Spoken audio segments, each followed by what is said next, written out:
I'm Tim McCurdy. And I'm Souther Teague. And this is Sauced, a weekly show about cooking with booze and drinking with food.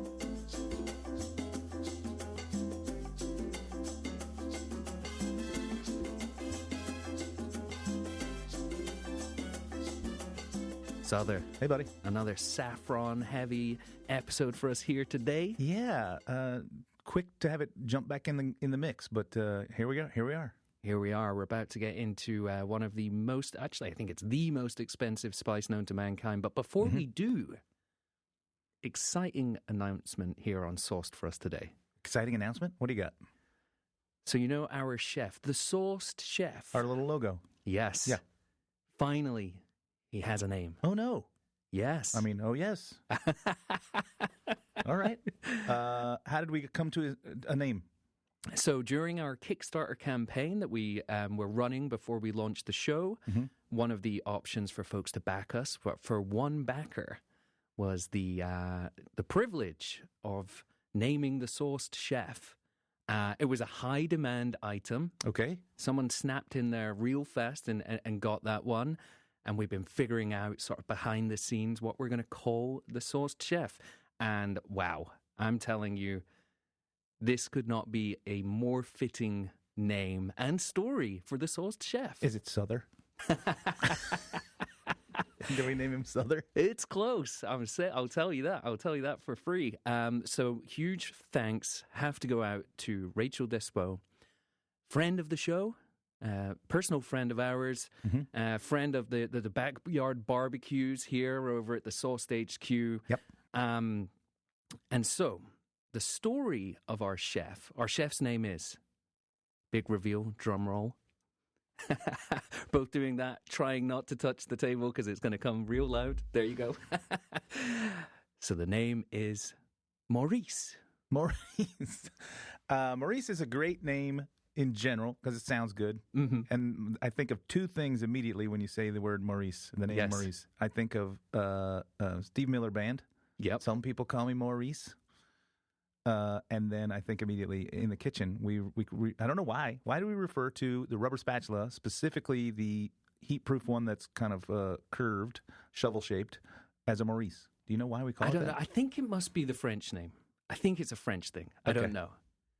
Well, now it makes me want to go look that up because I've always wondered why we call that one Maurice, but we just do. Pass me a Maurice, you know, like you know exactly what I'm talking about. And our chef character, he sort of got that look about him, but this story goes even further. Oh, okay, let's hear it. So Rachel's from Louisiana. Oh. And growing up... I lived in Louisiana. Yes. Which I thought you would enjoy. So growing up, I think when she was around 8 years old, her folks came back with this 6-foot-tall, life-size wooden cutout of... well, actually, it's more of a waiter front of house than a chef. Okay. But he resembles our chef in many ways. He's got this tray with drinks on there. They look like, I'm going to guess they're French 75s. There's a Louisiana connection here. But her folks picked up Maurice in a antique store on Magazine Street, I believe, in New Orleans. That's Magazine Row. Yeah. Sorry, that's Magazine Street. Yes, that is Antiques Row. Yeah. Like that's where all the antiques are. Not all, but that's where you go when you go antique shopping in New Orleans. So the funny thing about this is they pick up this, wooden cutout life size of this waiter who's kind of haunting looking, but also brilliant. We're going to have to put a photo up on the YouTube video as we post this so people can go and see. I thought you meant we were going to get this. No, Maurice is a beloved part of the Despo family. I see. Okay. But the funny thing was they came back with this after hours, didn't tell any of the family that they had bought this guy. And apparently he continues to this day to just sort of shock people because, you forget he's in a room and suddenly Maurice is there and, you're scared out of your skin. Got it. But so he's no longer... Do they move him from room to room from occasionally? So you walk into a room and you're not expecting him and there he is? It would be wonderful to play a prank like that on people, just moving Maurice around. But Maurice is now residing in Pensacola, Florida. Oh, okay. I also used to live in Florida. So isn't that where you worked at the Waffle House? Yes, it is. Is Maurice serving at the Waffle House? Close by. I know Rachel and her partner Clay, also a big friend of the show, backer. Thanks to those two both. Huge thanks to them and shout out to them both. Indeed. I met him in the backyard here. You certainly did. I think over some ribs. And I think they go out of their way to try and find the origin of where you stopped drinking coffee. Well, I mean, the origin is the Waffle House. Exactly. In Panama City Beach, Florida, not far from Pensacola. There you go. Easy peasy. So Maurice is down there. But yeah, once again, folks, just a huge thanks to Rachel for coming up with that name, for backing the show. It's awesome. We'll get something up on the website as well so that folks can see, our Maurice versus the inspiration Maurice.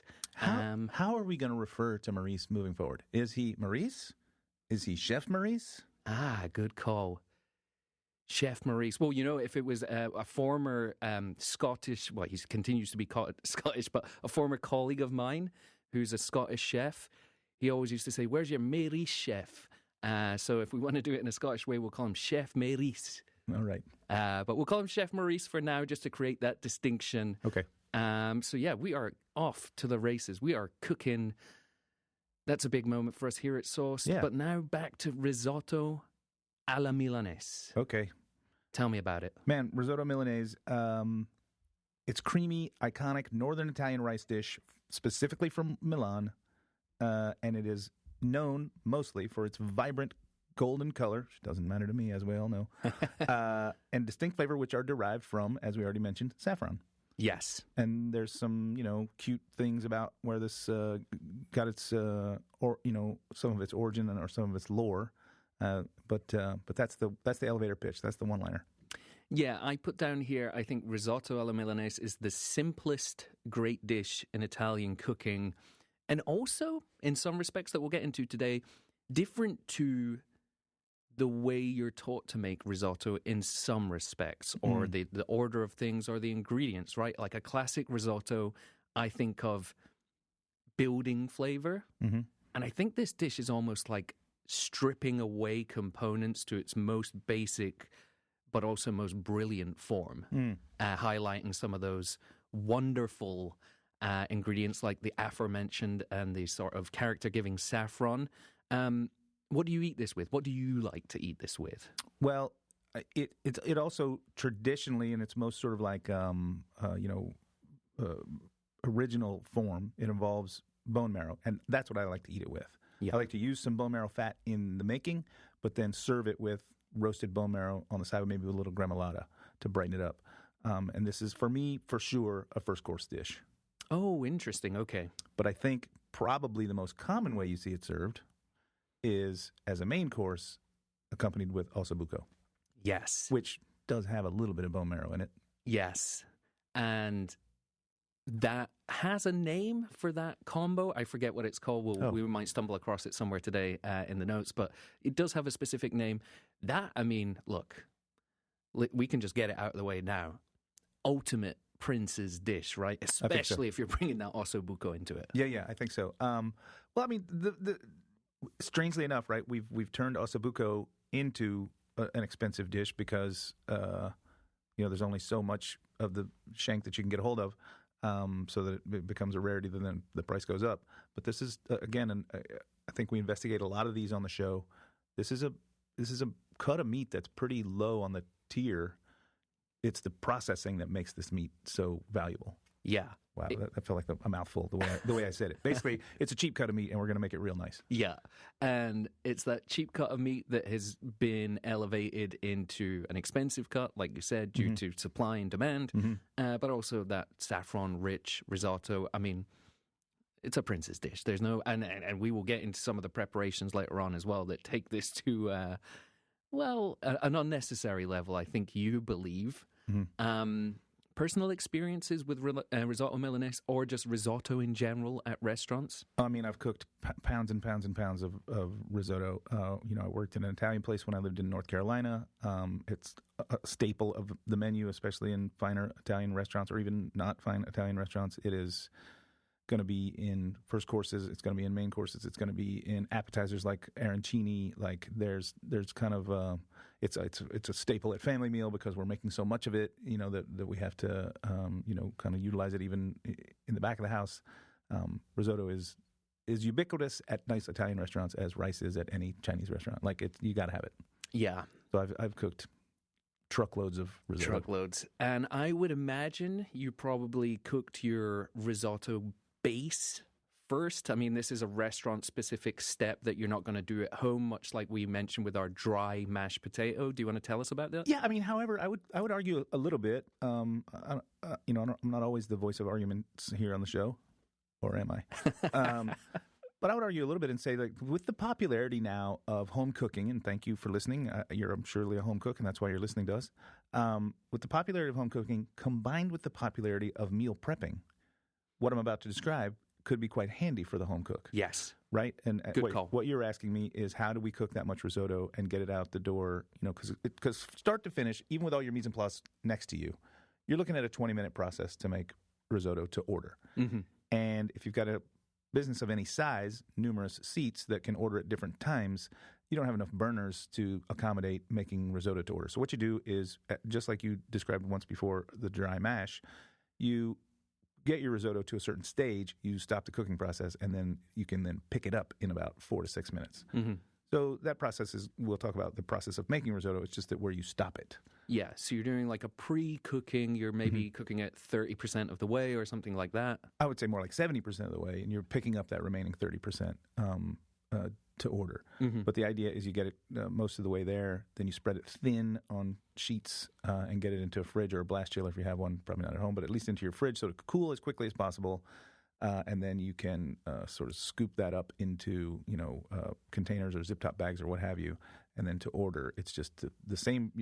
You're doing the same process. You're just stopping it in the middle. Yeah, closer to the end. But you know what I'm saying, right? Mm-hmm. Fantastic. We're going to take a little quick break now. Then we're going to get into the origin and history and culinary luminaries. Yeah.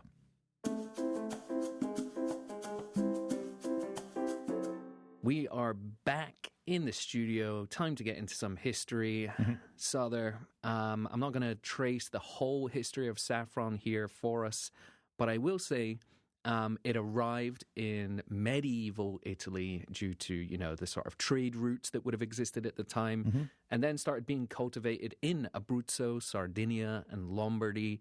So I didn't realize actually that this was something that was being cultivated in Italy. I always assumed more of a sort of like Persian climate, but apparently, and medieval times where I have to assume it was cooler as well. But I'm not too au fait with the growing saffron and what that process involves. But I want to point it out in that from early on, saffron was prized not just for its flavor, more so for its color, because gold and yellow would have been associated with opulence, with and royalty, nobility, richness, right? To the point where saffron fraud was punishable by death in medieval Europe. Saffron fraud? Yes. Oh, man, that's amazing. Yes. So, especially people would be very, very suspicious of powder because you could have mixed it with other stuff, adulterated your saffron. Or probably some turmeric. Exactly. Frankly, if you wanted to save money, you could just shave gold into it. If you wanted to save money, it's less expensive. But in the 15th century, something known as Nuremberg's Saffron-Schau Code mandated execution by burning or burial alive for adulterating saffron. Wow. They're like, not only are we going to kill you, we're going to kill you gruesomely if you adulterate your saffron with you accidentally got some daisies in there. No, you're out. And that is our Maurice mutilation law of the day. Holy cow. No, that's not a very nice one for Maurice to kick off with. Wow. Sorry, Coming Maurice. in strong, chef. But yeah, so obviously very revered.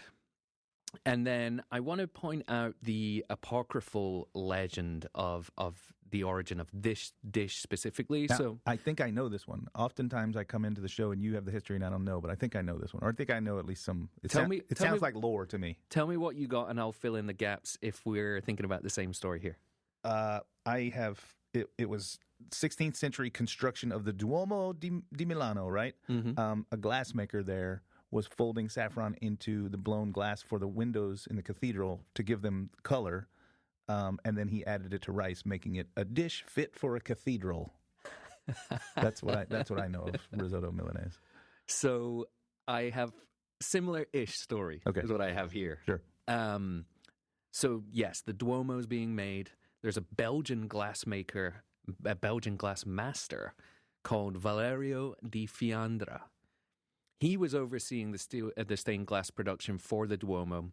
He had, as is often the case in art and architecture and whatnot, in these times, he had a bunch of apprentices, and one of them was known for adding it to literally everything. So it earned him the nickname Zafferano. And at one point, Valerio teased Zafferano and said, "You put saffron in everything, you'll put it in your risotto next." Mm. Now, at Valerio's daughter's wedding... I'll show you. Yeah. Zafferano's friends did exactly that. They poured saffron into the wedding rice as a prank. And when it was served, everyone was baffled. They hadn't seen anything this color before. They didn't know what to make of it. And then one by one, they all tasted it and they were like, wow, actually, this is pretty good. This is amazing. Now, worth noting, I said apocryphal probably, and you said lore. This was, I think, dates back to, like you said, 16th century. The specific year I have here is 1574. Sure. But it's not until 1809 that we see the first written recipe for this dish specifically. So 200 plus years later. 200 plus years later. So, you know, is it possible that people have been making this dish for 200 years and no one's put it into, no one's written it down? Or is it more like people were using saffron with rice, but it wasn't codified as a dish? It's maybe one of those gray areas that we often find ourselves in. I think I would land it in the gray area, because if there was such a penalty for adulterating saffron, then that means it was definitely a coveted and beloved item, and you had to use it for something. Yeah. So what were you using it for? I think this was probably in more opulent homes that it was being used to flavor foods with. But I imagine that it was also used to and the lore that I have where they used it to color the glass. But also I imagine it was used to color, articles of clothing, tapestries, etc. Right? Yeah, and I think that's a good point as well. Now to point out the distinction when it comes to what we think of as Italy, and I'm certain this was pre-unification of the country, right? So this is not the country that we know now. Right. A big divide when it comes to north and south, and we always find that we keep getting into that here. But the north being colder climate, relatively speaking, richer dishes, but also the arts, the bourgeois, right? This stunning cathedral that its construction took hundreds of years as well. Giuseppe Verdi. You don't start building a church expecting to go to that church. You're going to be long dead before it's finished. Well, I hope that's the case for that one in what's the one called in Barcelona? Oh my gosh, still making it, still working, yeah. But yeah, so Giuseppe Verdi, the greatest Italian opera composer, has a link to this dish as well. Devoted home cook who considered his risotto alla Milanese a point of personal pride. Mm-hmm. He wasn't born in Milan, but he spent most of his career there. Again, Milan being a hub for the arts and wealth and whatnot. So he spent so much time in Milan, he adopted the city's signature dish as his own. A few final things to point out just with that history. That 1809 first printed recipe for this dish was called yellow rice in a pan, or the Italian equivalent of that. Mm-hmm. Included bone marrow and onion, as you mentioned early, plus a type of Italian sausage, which I don't think is common these days, and I think maybe we've more stripped the dish back as time has gone on. I'm not sure. And then I think 1829, there's a cookbook where the dish was sort of formally named or codified Risotto alla Milanese giallo. Yellow Milanese risotto. Yeah. Known as Milan in a bowl, it embodies the city's elegance and history, often considered a celebratory dish. I have here in my notes, often called risotto giallo, yellow.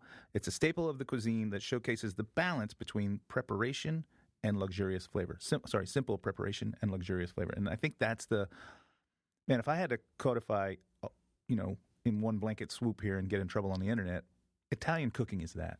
Yeah. It is, let's take something simple and make it elegant and luxurious. Sometimes using dollars to make that happen, and sometimes simply using the methodology of preparation. Yeah. I feel this is a generalization as well, and I'm worried about getting into this here, which is why I give it a little pause. But I do feel like when we talk about classical French cooking, I think we're talking about structures and processes for which different ingredients are adapted to, and then the outcome are these different dishes, right? What's the difference between a beef bourguignon and a coq au vin? The process is the same. You build it very much the same. You end up with a different dish. I feel like Italian cooking seems more ingredient-driven rather than process-driven. So you start with the ingredients and you run with it rather than being like, these are our mother sauces, and these are these techniques that we apply across the board. Right. And I think also, not to beleaguer the point here, but the Italians are quite straightforward and simple in their drinks as well. Yeah. The Negroni is a universally beloved, simple cocktail that, it's certainly complex in its flavors, but the build is simple, the methodology is simple, and this, I think, is common in the way that they approach both food and drink. Mm-hmm. Again, Now, blanket statement, and come at us in the comments, and that's fine. I'm entitled to my opinion, but also I'm willing to be swayed. But having worked in Italian places, having operated now for 15 years a bar that specializes in mostly Italian products, and having traveled to Italy enough times, it's all about elevating. It's more about I don't want to turn into the hippie granola guy here, but it's more about the love, energy, and effort that you put into the product than it is about the product itself. Mm-hmm. Yeah, I think that's a really good way to interpret it, and also love the little Negroni shout out there. Again, we're in Milan. Yeah, Milanese cocktail. It is a Milanese cocktail. And I'm assuming you've been to the Galleria Camparino and I think the last time I was there, I also did a tour of the Duomo. I think they're still building some of it. I think it's. Anyway. They're never stopping. You're never going to stop the church builders. So those are our origins. Curious to hear what you came across in the realm of culinary luminaries for this dish. I think it's a sad state of affairs on my own selection of the people who I consider luminaries in my life, that many of them didn't have a whole lot to say. The one thing that I really took away that a number of other people said of James Beard, I could never find him directly saying it, was he loves the dish very much, but he's the one who started grating his onions so that they'd quote unquote melt into the dish. And then we have some other folks that are sort of more modern day that we're going to talk about what they do too. And also you found some information about this technique as well. Yes, what we're going to talk about too. So yeah, again, I didn't come away with a lot of culinary luminaries on this one. There's plenty of information both on the internet and in books about risotto, specifically about risotto Milanese as well. But I didn't get a consensus from Jacques or Julia or there's no. I don't know. I think again, maybe it's. Due to the fact that the dish involves so few ingredients and is so meticulously / ritualistically prepared that there isn't a lot of room for people to have opinions. So I think James Beard's grating of the onions was the real only thing that I saw that was unique. Mm-hmm. One of the things I really like about that James Beard anecdote or methodology is just people being obsessed with this notion of dissolving onions or garlic in Leeks. oil, right? You know what I mean? Like the classic Goodfellas scene. I know we brought it up before, but The just razor shaving blade. the garlic with a razor blade. That's a myth, right? Oh, yeah. You cannot dissolve onions no matter how you prepare them, right? No, it's not going away. Okay. But they get extra, tender when they're cut or sliced or manipulated into smaller bits, Well, and again, we've mentioned this before. Onions are roughly 89% water. Yeah. If you grate them, you're going to expose that water faster. Mm-hmm. You're going to be able to evaporate it from the remaining solids faster, so it's going to go to a puree. But bit of a myth or a bit of a misnomer. Yeah.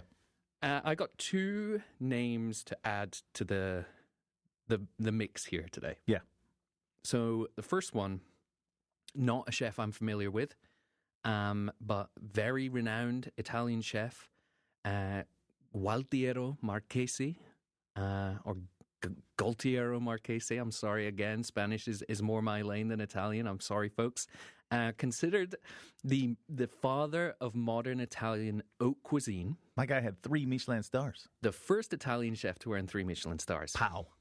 And his risotto alla Milanese is arguably the most famous single plate in modern Italian restaurant history. I'm sure our guy with the pasta, Massimo Bottura, might give him a run for his money these days. But in 1981, Marchesi placed an edible gold leaf on top of his saffron risotto, a gesture that was equal parts homage and provocation, gold on gold, a dish that symbolizes wealth, crowned with actual gold. What's your thoughts on adding gold leaf to food? I think you already know the answer to that. I know. Can't stand it. I want to point out 2 things. Well, first of all, let's get the gold thing out of the way. I can't stand it. For me, it is one step too far in the world of opulence. You may as well shred up a $100 bill and have me eat that. I don't want to eat money. Thanks anyway. So I'd say no. We can have gold-colored things like saffron, which is more expensive than gold. Like, we're already eating something ludicrously expensive. We don't need to literally eat money. Mm-hmm. That's just my stance. I know people love it. I know it's quite popular in Indian cuisine, and I'm sure that'll come up many times in the future of the show. But I see it in Japanese places now, where they'll float pieces of gold leaf on top of uni or what have you. It always bothers me. It never sits well with me. However, I'd like to go back. Say my guy's name again. Marchesi, Chef Marchesi. You said in your recap there, the most iconic. Is that the word you use about the bowl of rice? The most. Yeah, arguably the most famous single plate in modern Italian restaurant history. How cool is it that, based on everything we just said about simplicity, that the most well-known dish is a dish of rice, and this guy's legacy is carrying that on. And then we recently spoke of Paul Bocuse, who was chef of the century, chef of the century, man. Slow century. I keep telling you, there wasn't a lot of competition. Again, I was mixologist of the year, of the century, man. That's going for it. And he knew in his bones that his legacy would be that plate of potatoes. So what we find over and over again, I think, is the way to be the most known and or exalted is to take the most simple and make it the most pleasurable. Yes, 100%. And I think I agree with you on the gold leaf. I've never understood it as an ingredient. Well, I would even ask, like, in a professional sense, have you ever worked at a kitchen that had it? Have you ever ordered it? No. No, neither have I. Like, why? It seems so patently it doesn't bring flavor. No, it's unnecessary opulence. Serve me on a beautiful plate that is made of gold, but take the plate and wash it and use it again. You know what I mean? Like, I don't want to eat gold. But okay, I agree. So I want to swallow these pennies. I want to bring Marchesi back into your good books here. Yeah, okay, he's good. Now listen, he took something so simple and made it so iconic. Marchesi is also famous for having either invented or certainly popularizing a very specific process for this dish. Okay. He removed the sautéed onion entirely, right? So we all begin our risotto with onion or shallots, garlic. We'll get into these. These are contested for this dish. But rather than having the onion there as the solid that won't dissolve, he created what's known as an acid butter. Okay. By cooking the onion, I believe sweating down in some butter first, and then cooking it in white wine and white wine vinegar, straining out the onion, mixing, reducing down, and then mixing with butter to create this acid butter, which would be the base of the dish. I had never seen that technique before. But then a chef that I knew when I was working in London and whose cookbook I have, I took a look at that the other day.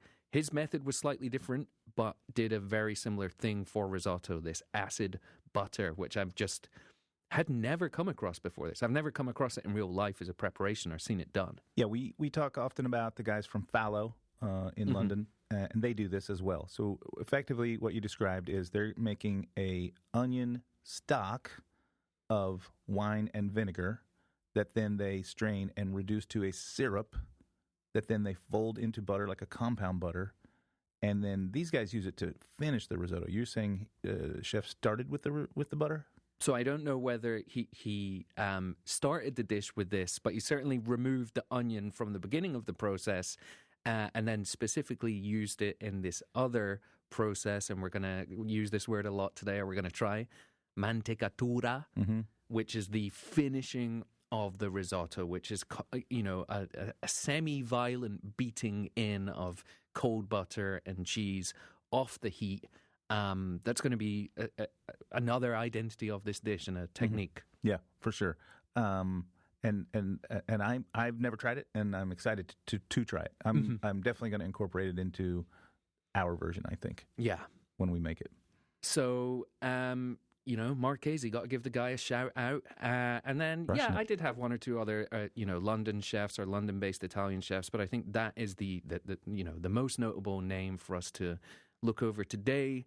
And when did he come up with this technique? Does it say? Do you got an idea how long ago are we talking? 1980s. Yeah, okay. Right when cuisine was really breaking through, I think. Mm-hmm. And right ahead of that moment where you did have a big diaspora of Italian chefs, talented Italian chefs as well, moving to London as well as other places, and bartenders, really defining the culinary scene there. That concludes our origin story and luminary section. We're going to take a quick break now. Then we're going to get into some non-negs. Non-negotiable. Today's non-negotiables are brought to you by Arriesgado Ancestral Tequila, inspired by the techniques of raicilleros, mezcaleros, and old-school tequileros. Arriesgado dares to be different, and in doing so, recaptures the lost taste of tequila. All right, Souther, we're back. Non-negotiables. Hit me with some obvious ones. I think it's a pretty short list, which I enjoy.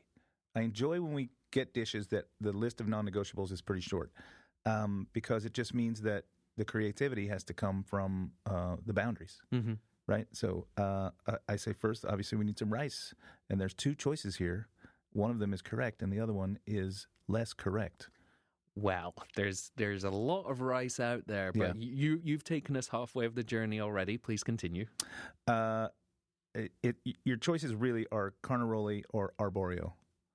And I think that after doing some digging, I've discovered that, and the rice that we used when I worked at that place where we did it by the truckload was Carnaroli.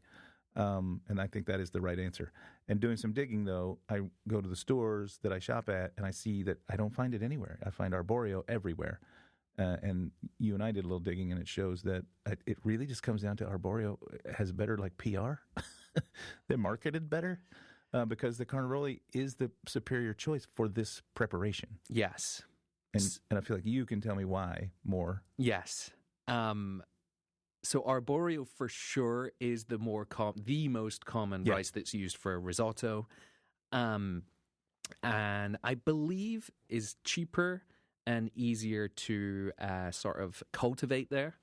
But the reason, so we're going to bring this down to starch, right? Yeah. With risotto, and especially a risotto like this, but like great risotto, the only liquid that's going in is stock. We're not getting a sauce from cream. Now, granted, we are going to add butter and great, lovely cheese at the end, but our sauce comes from starch. Mm-hmm. And by the way, just real quickly, love this dish, of course, and it gets finished with cheese and butter. But like, if you're just at home making sort of some risotto, it can just be risotto, the rice and stock. Oh, yeah. You know what I mean? Like, you can just stop there. That's the sort of blank canvas of the thing. Yeah.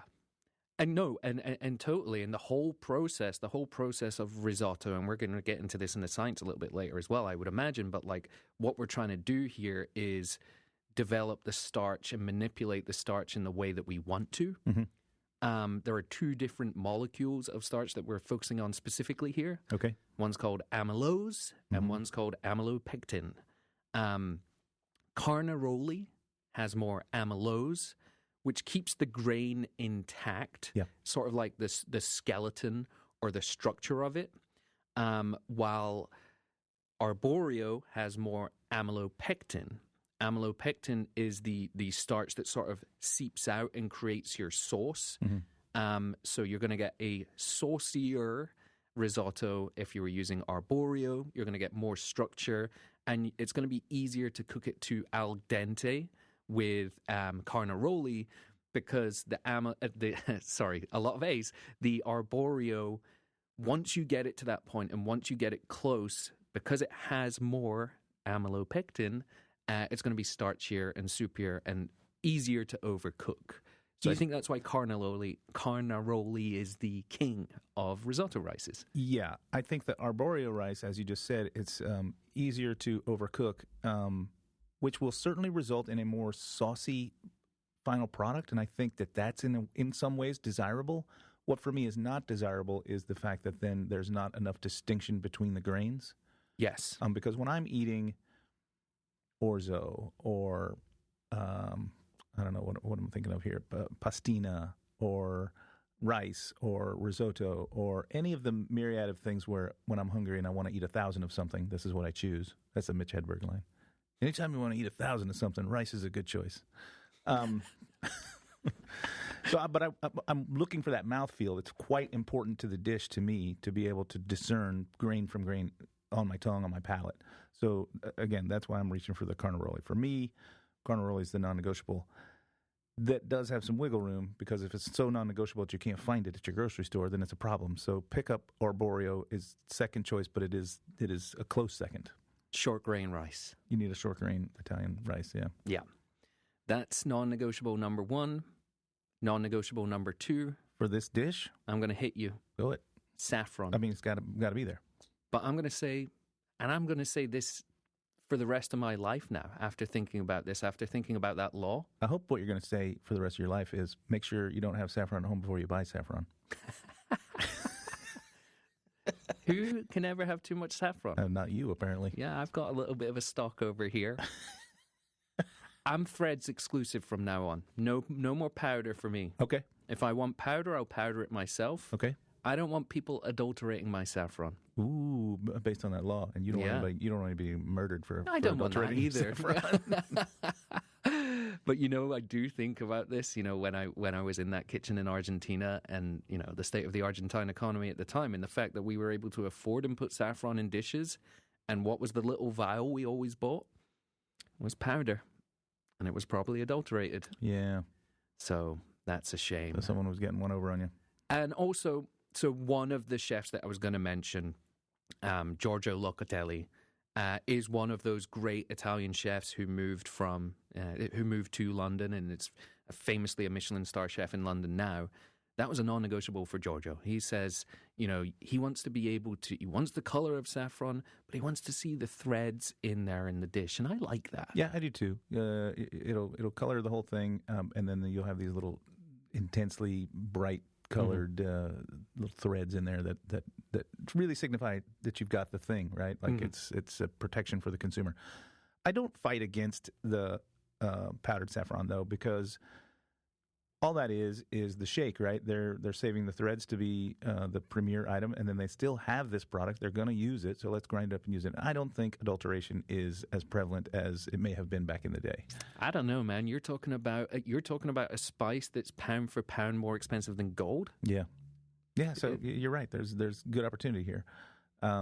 for manipulation. for being a ne'er do well. But in the food world, I put it right in the same category as like there was a time when people thought like, ooh, they're punching discs out of skate wing and calling it scallops. Okay, the labor and the energy and the effort here is going to outweigh just buying the damn scallops. Yeah, but that's different to mixing turmeric into saffron powder. Right. But we'll say saffron, Got to be saffron. Let's go. Listen, if you're making this dish, you're probably not using a lot of saffron in your house. Go ahead and buy the threads. Mm-hmm. So I'll totally agree with you. I'm just saying I see the other side too. Why don't you hit me now with your next non-negotiable here? I'm going to jump the list a little here and say butter. Okay. Must have butter. And I think that catches some people off guard, but the northern part of Italy is known for more dairy products, butter and cream. Obviously, cheese is all over the country, but like further south you go, the more it's oil. Mm-hmm. This dish will involve both, but I think butter is important. I could get away with making this dish without any oil, but I can't get away without butter. My next non-negotiable, bone marrow. Yep. I think that, to your point, it might be like that Carnaroli where you don't find it everywhere, right? You need to make a dedicated trip to a specialty store. Mm-hmm. Know your butcher's name, folks. I mean, I don't shop there personally. Just I have so many other options here in New York, but I feel pretty confident if you live near an Italy, they're going to have Carnaroli. Yes, they will do for sure. Yeah. But that bone marrow, I just think that given that so many different aspects of this dish have been stripped away, right? We said some people are literally taking out the onion from the equation, or in the way that we would expect it. People are trying to dissolve onion. A lot of recipes I saw, people aren't even using garlic. So if you're stripping fundamentals away, but one of the things that's consistent throughout is bone marrow, and we can discuss when you add that bone marrow or how you use it, I just think, yeah, it's got to be in there. It's one of the defining ingredients. Yeah, I'm absolutely on board. And, I already mentioned, like, that's what I like to serve it with in the end as well. Some hard roasted or even grilled bone marrow with some gremolata. Nice. Next one for you. Next one for me, we need some white wine. Yeah, has to be. Not too concerned about what wine it is. No. Acidic, crisp, light would be good. Yeah. White wine. Next for me, has to have stock. Yeah. Specifically beef. Yeah. And that's going to pair... or veal. Which is the same animal, but younger in age. But yeah, it needs to be fairly light. Mm-hmm. I don't want a hard roasted, dark stock here. We're not looking for the thing that's going to become demi-glace here. We're looking for just a nice stock. Mm-hmm. In fact, you could get away, I think, even with just a broth, right? Just bones and water simmered gently to get extract flavor. Yeah. Because if we go too dark on our stock, whether we use anything, whatever, chicken, roasted chicken stock, whatever, then we're going to take away some of the opportunity for the saffron to shine through it as both a flavor and a coloring agent, which I know is lower on my totem pole than most, but that is an essential part of this dish. Next one for you. Where are we at? I think I do need an onion of some kind. I'm going to use shallots probably. Same. And I think that I'm going to do both as well. Both, sure. This dish this technique that we talked about sounds to me like I might be a convert. I'm going to make this. So I'm going to make it with shallots probably. I'm going to make the acid butter. Oh, so I'm going to start mine with shallots. And make an acid butter with the onion? To finish it. Ooh, okay. I like it. Mantecatura. That's it. Okay. Yeah. We're deciding the build as we go here. We are. We're building it in the sky. What is that? But you build the plane while it's flying. Yeah, that's what we're doing right now. That's what we always do. But it usually generally works out quite well. I'll add one final ingredient. We got, I think, two, but go ahead. Cheese. Yeah, cheese is one of them. Parm or pecorino? Parm. Yeah, me too. Nuttier, saltier. Mm-hmm. Also a little bit more opulence there, just sure. again, right? Sure. It's staying especially on theme. Some of those nice, extremely aged ones would be very nice. Yeah, staying on theme. Wait, Lem, what am I missing? One more ingredient here? Well, we do need a little bit of olive oil, but maybe we don't. Nah, not for me. Okay, I'll scratch it off mine. So not as a non-negotiable, at least. Not as a non-negotiable. So I'm seeing, because I might want to maybe just drizzle some over to finish the dish, but maybe not. Again, northern, we're doing more dairy. But I like to drizzle olive oil on stuff. Totally. Like kind of anything. No, it's a beautiful, beautiful way to finish dishes. But again, it comes back to that question I always ask you. Yeah, is it non-negotiable? No. Okay, I think we got a good set of non-negotiables here. I took oil off my list, and everything else we were in line. Just one I need to throw into the equation. Okay. Related to that stock, the way that you make this dish, now, you won't know this if you're being served it, right? But if you're making this dish, you have to go bit by bit with the stock, and then that finish that we talked about, that sort of, very deliberate tossing in of the cold butter, the cheese, whipping it, and that's got a name. You know the name, don't you? Alonda. Alonda, yeah. Yeah. Onda meaning wave. Mm-hmm. So you want that sort of wavy consistency at the end. And you can lump that into my technique non-negotiable here. So the consistency of the final dish and the means by which you achieve it. Yeah, this one to me, with the color addition, I can give you a good reference, the listener, I can give you a good reference on what it should look like when we talk about Alonda. And that is, imagine a pretty full pan full of soft scrambled eggs. Yeah. If you've stirred it enough, you've created small enough curds that are almost going to look like the rice. But really, we're talking about that texture where it looks like it's almost congealed. It looks like it's wobbly. Like when you pull a cheesecake out of the oven at first and it hasn't set yet. Yeah. It's panna cotta. It's got some motion to it, right? Mm-hmm. And that's the wave that they're talking about. Yeah. Totally. For a minute there, I got scared. I thought we were going to let the guy who's colorblind tell us about what color it should be. No. I'm just saying these two seem like they look the same in my brain. No. But I like that. Yeah. So those are going to be our non-negotiables for today, and I'm feeling pretty good about that. And like I said, we have a bit of a helping hand here from the fact that this really is a stripped down dish, and people have sort of put in the work for us to codify it as we like. All right, well, we'll take another quick break here, and then we'll be back with some other negotiable ingredients and a little bit of science. Uh-oh. Thanks to Arriesgado Ancestral Tequila for presenting today's non-negotiables. Head to these show notes to learn more about Arriesgado and discover the lost taste of tequila today. All right, Souther, we are back. Ingredients now. We've pretty much covered everything, but, when something comes up that we don't encounter often, I think it's a good idea for us to dial down or dial into it. So bone marrow. Love it. We mentioned... There's some in my freezer right now. It's always, which is an always statement, just so you're aware. Alongside the mustard and the peanut butter. Moving swiftly on. So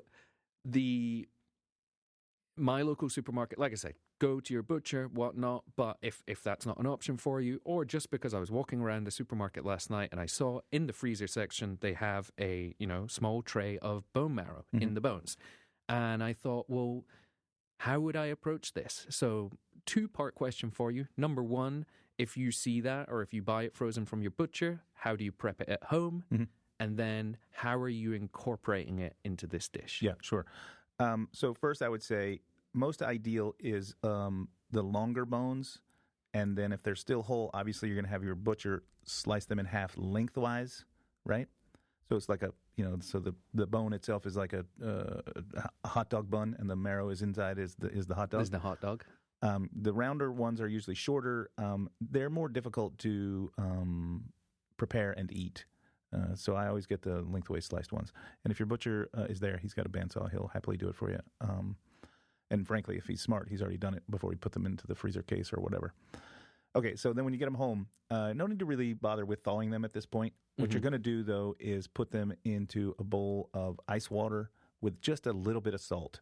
Let's go 1%. We're not looking for salty water here. We're just looking for a little bit of salt. What that's going to do is help leach out any of the blood that might remain in the marrow. And you'll be able to spot that when you're looking at it before you put it in the water, even if it's frozen or still fresh. The marrow part and the bone itself, frankly, will be pretty gray. Whereas when you do this process, go ahead and put them in a container with some salted water and even some ice to make it really cold. and then put that in your fridge overnight. Lots of folks say go in and change the water every couple of hours. I think that's just making yourself feel good because the water is going to start looking dirty, and you're thinking, well, let me get that dirty water out of there and put in some clean water. But either way, the result is going to be the same. So leave it alone for overnight. Then take them out the next day and give them a rinse, and you will notice a sharp difference in how bright white the marrow has become because the impurities have been pulled out. Then for usage, if you're going to serve bone marrow as a part of this dish, not part of the preparation of the dish, you're just going to roast these guys off in a blast hot oven or on top of your grill, kind of right over the direct heat. Let some flames lick up around it until the bone marrow is kind of bubbly in the bone. The bone is the service. The bone is not only there where the marrow is, but it's also your service dish in a strange way. So you're cooking right in the bone, or in your blast oven at as high as it'll go until again you're bubbly all around. Then pull it out, and I would finish this with just a little bit of flaky salt and maybe some gremolata, which is lemon zest and herbs chopped together, but not made into like a sauce like a chimichurri, just a little brightener. Don't say it. My mouth is starting to water. I said it. Damn it. So that's how to serve it on the side. What we're going to do for this dish, though, also is we're going to start the dish with some bone marrow. Now, at this point, as we pulled it out of that water and rinsed it off and gotten it dried, we can just scoop that out and use it as if though it were a fat like butter. Yeah. It will not completely disappear because it is not a fat just like butter. It does have some protein in there that's not going to melt. People always think that bone marrow melts to nothing. No, that's not true. You're not just eating a stick of butter here.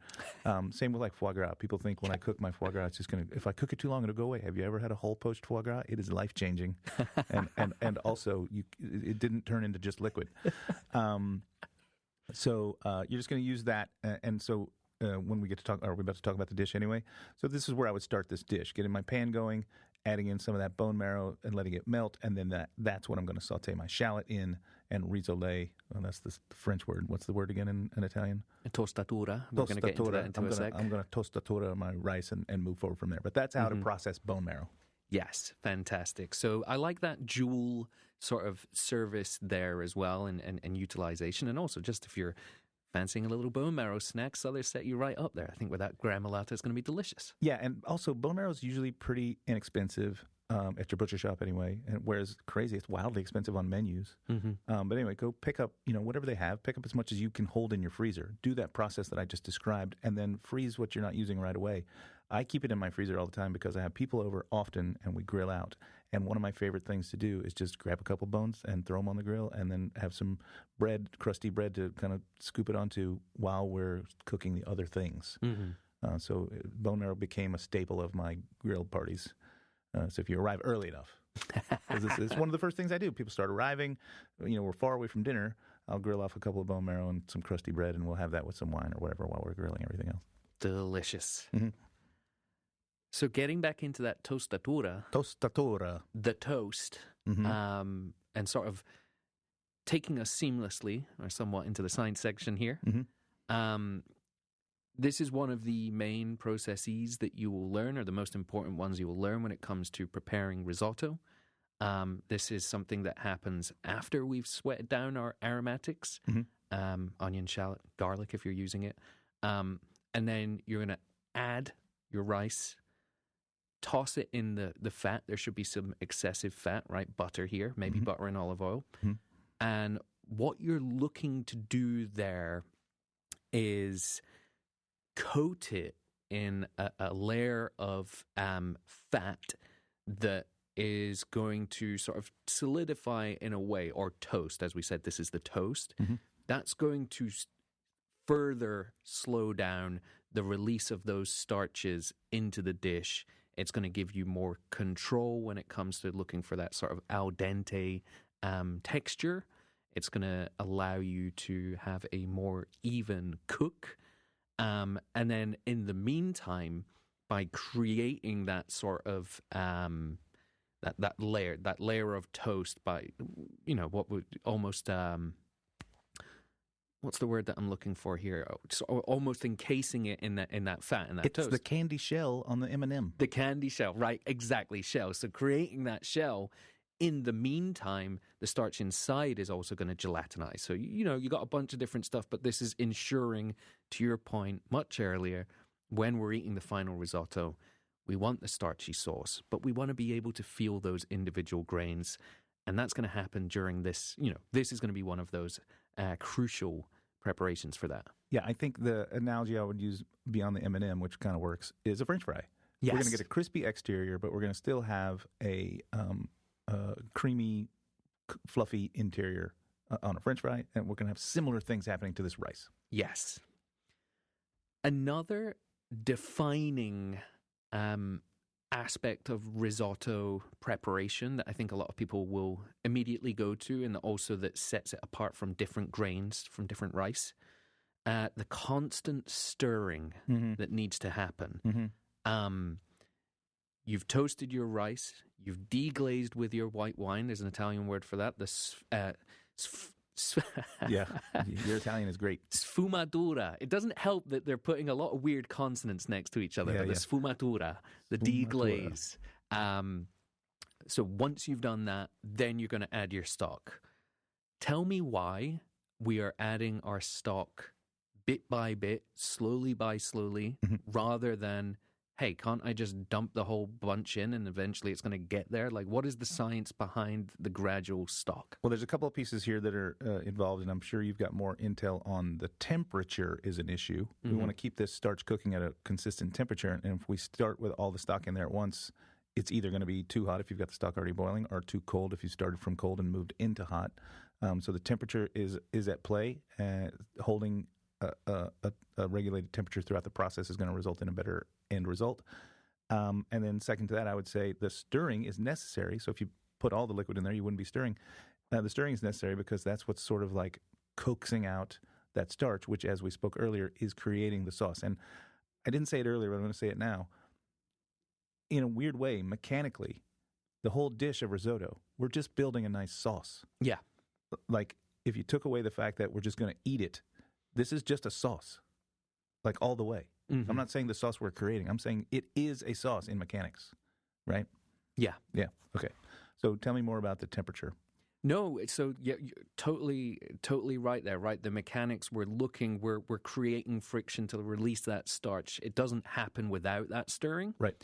But then otherwise, yeah, we're using stock to regulate the temperature of the rice in the pan, so that we're staying at a constant. And I can't believe that I put this. I resorted to Celsius over Fahrenheit for this one. Sorry, it just slips back in every now and again. Sure. But we're looking for 80 to 90 degrees Celsius, so just below boiling point, whatever that would be in Fahrenheit. 212. So what we're really looking to hover around is like 180, 190. 180, 190, perfect. And what we're looking to do there, yeah, that's the sweet spot for that gelatinization that I was talking about earlier, the starch release. And if you, like you said, if you start low and then bring to a boil, or you start too hot and then come down, it's not an even cooking. Our man, Jack the Hack. Oh, no. You know what I saw him doing? Oh, no. Jack favors just dumping all your stock in at once. Doesn't bother with it. Listen, but the man has stuff to do. He is a busy man.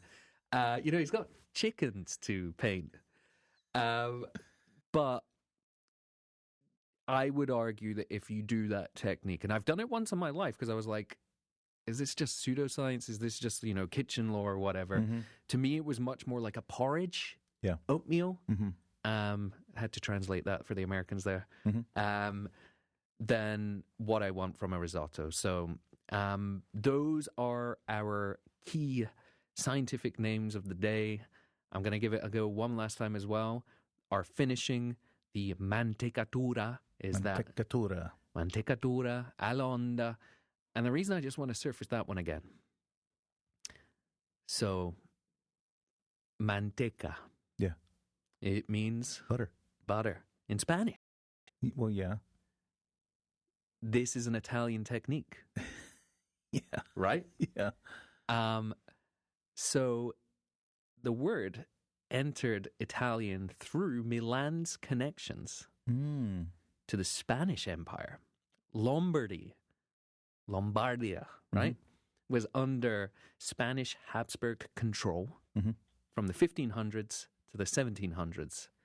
Thus, the technique that defines the most iconic Italian risotto dish has a Spanish name born from 170 years of foreign rule. And you know what that is, don't you? That's got to be the Porco fun fact of the week. Am I right? It sure is. Mantecatura. Mantecatura, tostatura, and one last time for the people in the back, sfumatura. Sfumatura. So sfuma, right, is smoke. It's a vapor.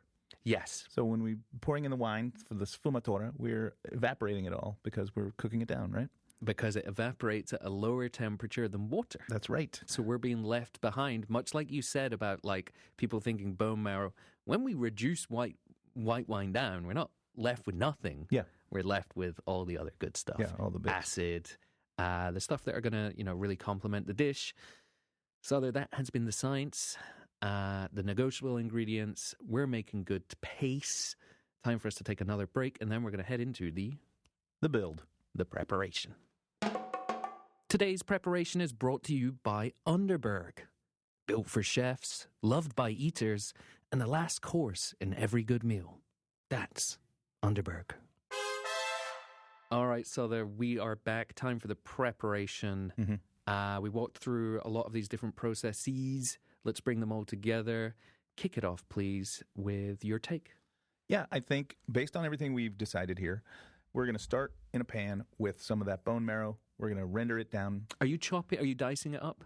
I mean, sure.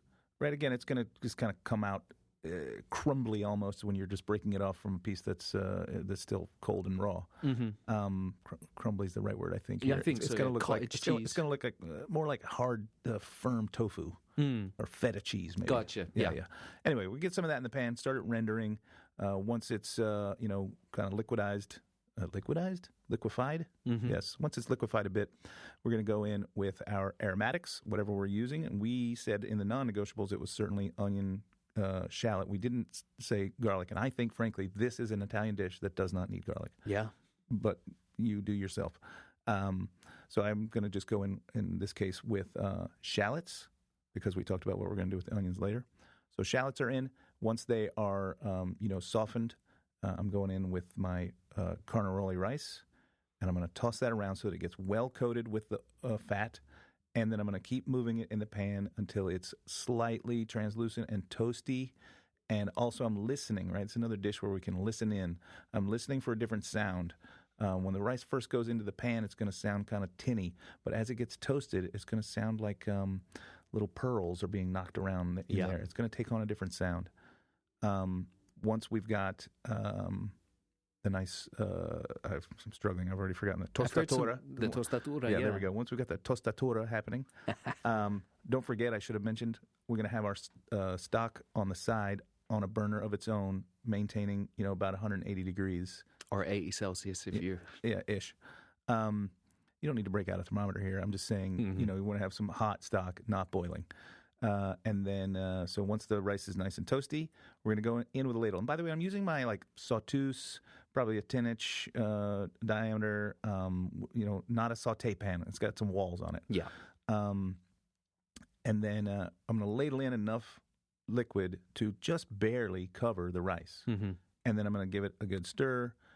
While I'm stirring, we'll have some both absorption and evaporation, and we won't see the creaminess coming in until the third or fourth round of adding in stock. You're going to be using a Maurice for this, right?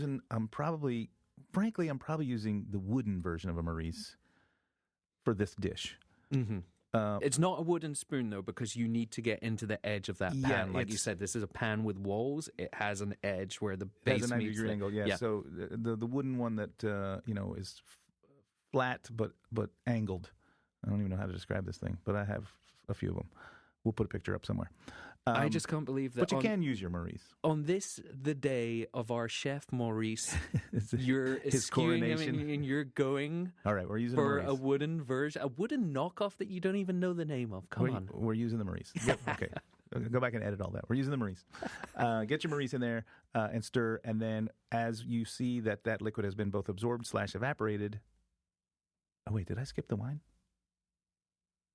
You did, but we talked about it. Okay, sorry. But as a punishment, you need to say the Italian name for it. Sfumatura. Sfumatura. Right, I skipped the wine. So that's going to be Marrow, aromatics, softened wine. Then, no, I'm butchering it again. Sorry. Tostatura, sfumatura. Tostatura, sfumatura. Stock. Yeah, stock. There we go. Anyway, so now we're ladle one is almost absorbed. And by the way, once we get this project started, as I mentioned, top of the show somewhere, going to take 16 to 18 minutes to go from dry rice to plating up. So just get your timing for whatever else you're serving. Then we're going to repeat that process, right? We're going to go in with another ladle and stir until it's almost completely gone, and another ladle and stir until it's almost completely gone. You will see the transformation as you're going to this like sort of cloudy looking.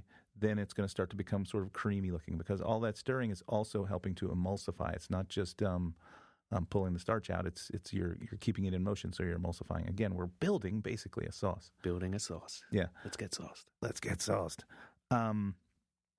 Then, as we've gotten all of our stock in there, and by the way, I don't think we mentioned a ratio here, but we're looking around 4-1. Yeah. So you can judge everything that's going on by that, right? If you're starting with a pound of rice, then you're going to need 4 pounds or 4 quarts of water. 2 quarts of water. Now that you know your ratio, once you've gotten almost all the way in there, and of course you're tasting towards the end, pull some of the rice out and see how firm it is. See if it's al dente or if it's too raw. Once we've got as much stock in there as we believe it can hold, then we're going to take that butter that we talked about making. So we're going to make a wine and vinegar and onion stock that we're then going to reduce to a syrup, strain and reduce to a syrup, and then fold into soft butter to make basically a compound butter. That's the butter I'm going to finish my dish with to get that alonda stage, right? So I'm knobbing in some, and it's cold, by the way. I'm knobbing it in cold and tossing it until I get that alonda stage. And again, this is something we can hear. Right, when you're doing this, it'll sound like, wave. They call it alonda because it's the wave. It'll sound like waves crashing, but it's not just waves of water. It's waves of like water full of something. I don't know what to say. It's full of a bunch of seaweed. But you'll hear this sort of. It makes almost like a flapping sound as it strikes the pan. What this is going to do is help you lower the temperature a little bit, get you down to closer to 160 while it's sort of emulsifying, the finishing emulsification and glazing the rice. It's going to be real shiny at this point. And then we're going to finish with some cheese. We said Parmesan, and you're going to keep stirring and emulsifying that in as well. And again, I've done it twice in this one. I forgot the saffron. Yeah, I know. Were you not going to tell me? I didn't want to interrupt you again. But we are going to add bloomed I would have bloomed the saffron in the wine, some of it, because early saffron addition yields better color. And again, as the guy who doesn't care about that, I do care about that in certain applications. And this dish is known for its color. It's about the color. So let's get early addition of saffron bloomed in wine. And then we'll have a later addition of saffron bloomed in a little bit of wine too, because later additions are more flavor. Yes. So we'll get the nice color in the earlier part, and then we'll add just a little bit more at the end to get some flavor. Bloom your saffron. But bloom it no matter what. You brought it back. I was waiting. I was going to add it, but I think that sounds like a very, very good You're always just waiting for me to make mistakes. No, that's the pessimist in you. The optimist in me says I was giving you the opportunity to make it right. To redeem myself. Your words. I did also realize one other thing, just a sort of like chef's tip that we didn't share earlier when it comes to making that risotto base, if you want to do it for your meal prep. You spoke about sort of the changing of sounds when you're cooking. Obviously, we're going to take it almost I think you maybe took it longer, but the way that I'd always been taught to would be closer to like 30 to 50% of the way there. Oh, okay. Just because, if you were making big batches, it was going to continue cooking even when you put it in the blast chiller. So that'll be more controllable at home. But the way we were always taught to, or the point we were taught to cook it to, was take out an individual grain, press it down with your thumb, and what you'll see is that the exterior of the grain, almost counterintuitively compared to everything we've been talking about here, but that's going to be more translucent, and the center is going to be a lot more like solid white. Yeah. And when you press that grain down, the white center ideally will break into 3 parts. Okay. I don't know what the science was behind that. I was told that that meant you were 3 minutes away cooking-wise, but that doesn't make sense because that's not 50% of the way. But long story, running long, as you like to say, if you're making that risotto base and you don't want to take it the whole way, pull that out, press it down, look for those 3, maybe it was 5, I forget. I think it was 3. 3 lines, and then there you go. You're off to the races. And then optional thing as well. Okay, we're going really nerdy here, but I don't know whether we will ever. That's the point of the show. Yeah, I don't know whether I'll ever have an opportunity to share this again. So you mentioned pouring it out onto a wide tray, right? So maximizing your surface area to cool it down as fast as we can. One of the things, again, I was taught as a chef was using my Maurice. Just making indentations, waves into that so that you're increasing the surface area. And, they told us a lot when we were at high school or, elementary school about surface area. It's the key to everything. It really is. It does come up in a lot. Yeah, we would do that too. I don't think that's necessary for the amount that a home cook is making. No. But we would have sheet pan upon sheet pan, and each sheet pan would be pretty full to the top of the rim of the sheet pan. So you'd make those indents so that it would have more surface area to cool quicker. You'd also set it on a rack so that it's not seated flat on anything. Yeah. So it could cool quicker from the bottom as well. Yeah, good call. I didn't even think to mention that part. 2 chefs' tips. Yeah. 2 thirsty chefs. Yeah, is it time to talk about drinks? It's time to take a final break of the day, and then we're going to get into the drinks. Yeah. Thanks to Underberg for presenting today's preparation. For when one more bite was 3 plates ago, head to the show notes to learn more about Underberg today. All right, so we're back. I've got my perfectly al dente risotto. What am I having with it? Al dente? Who's Al dente? He's my risotto. He's Maurice's friend. He makes good risotto. Him and Al Fresco? That's Alan to you. Yeah. Alfredo. I think what I want to drink with this dish is going to be something that's going to cut through the richness. Frankly, we don't have a ton of butter or a ton of marrow in here, but the starchiness of this makes it mouth-coating and rich. So even though technically it's not super fatty and rich, the starchy quality that we've emulsified with the cheese and everything else is making it feel quite opulent and mouth-coating and stuff like that. So I want something that's going to cut through that. And I mentioned the Negroni earlier, which would certainly be sharp and cut through this. But let's talk about the white Negroni, which is going to be a little bit more grassy and maybe floral from the Suze. And also, not for nothing, it's going to match color-wise. Right? It's going to be in the same colorway as this, I believe. But I want to go one step further, and I want to say, let's have a white Negroni Sbagliato.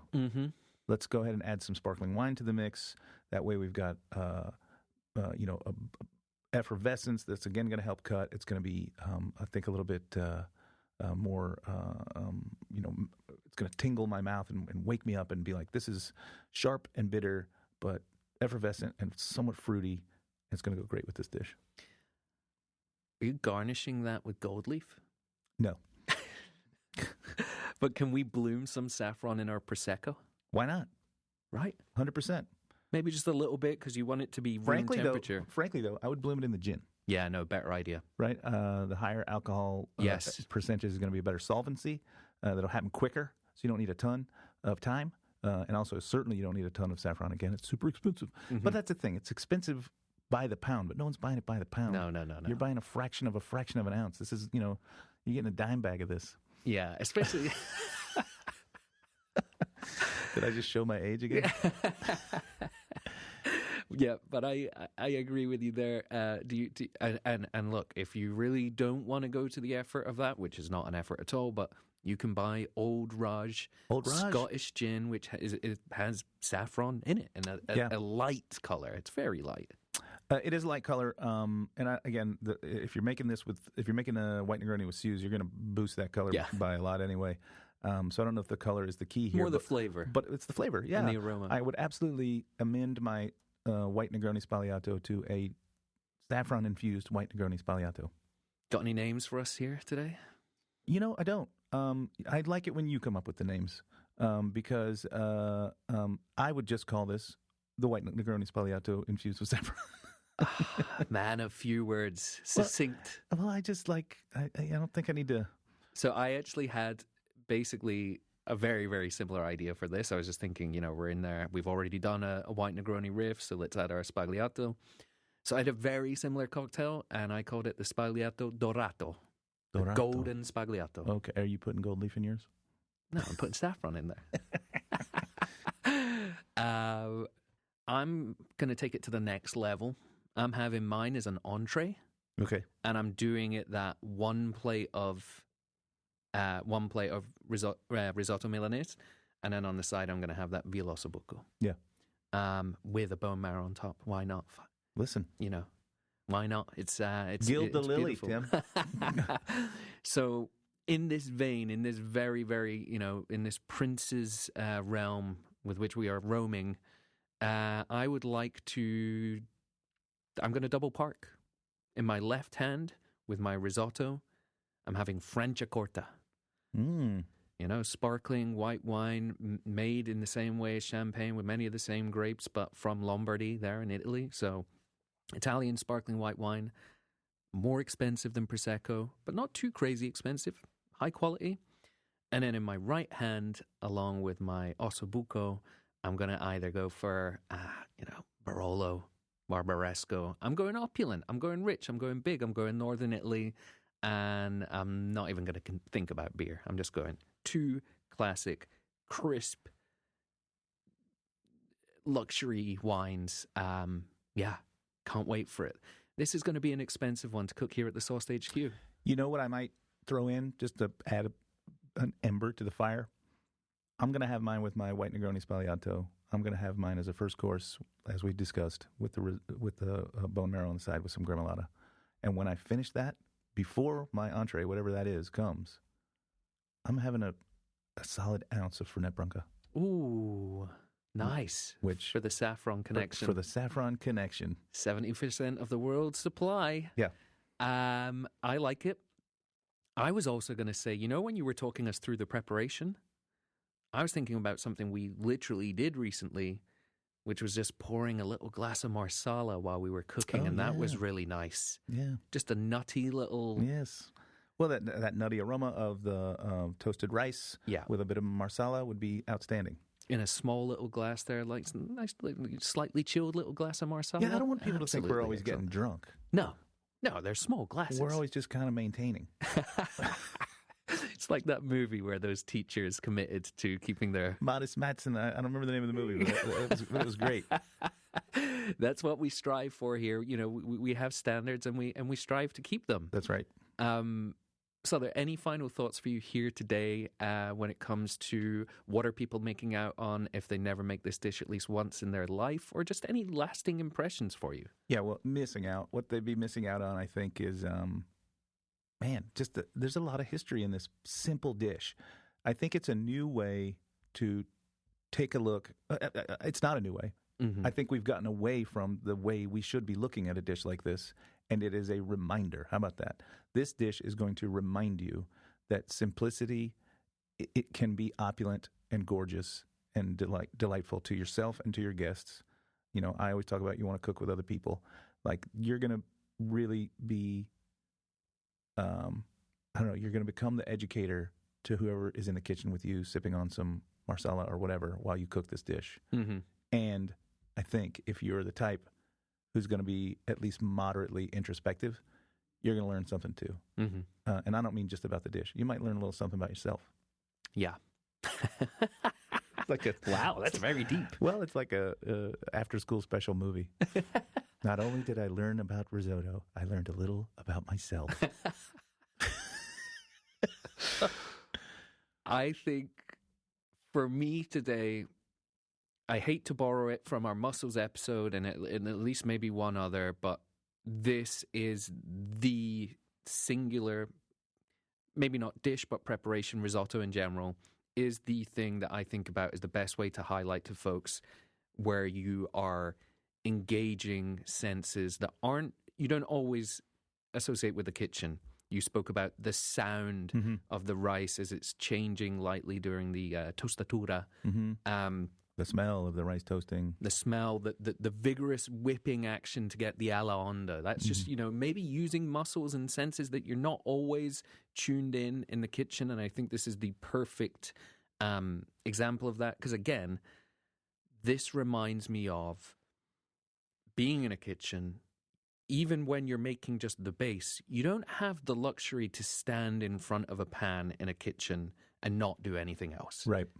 So if your back is turned to that pan, you need especially, if you can smell this during the tostatura phase, you've gone too far. Yeah. The Maillard competes with the saffron. You don't want that. But if you are listening and you can hear the change in tone, that's when drop the knife, turn around, give it a stir, maybe deglaze, maybe add more stock, whatever. Right. So it's just the sound of cooking. Yeah. The basement is alive in the Sauce HQ. Yes. The sound of Risotto Milanese. So there, it's been Milanese. It's been the debut of Maurice. Chef Maurice. And folks, we will have that up there on the Founders Wall section of our website. Head over there, saucedpodcast.com. Check out Maurice. And, if you even want to be a fraction of as generous as Rachel Despo and Clay Dillow and all of our backers there in the Kickstarter campaign, please consider a premium subscription. Yeah. It's less than I hate to say the same phrase everyone says, less than a cup of coffee. But it's 4 threads of saffron. Yeah, there we go. It's less than a pound of saffron. No, it's less than 4 threads probably. To just support our show and keep us in your ears and cooking with you in the kitchen, and we love it. And we also really, really love. I know I've mentioned it before.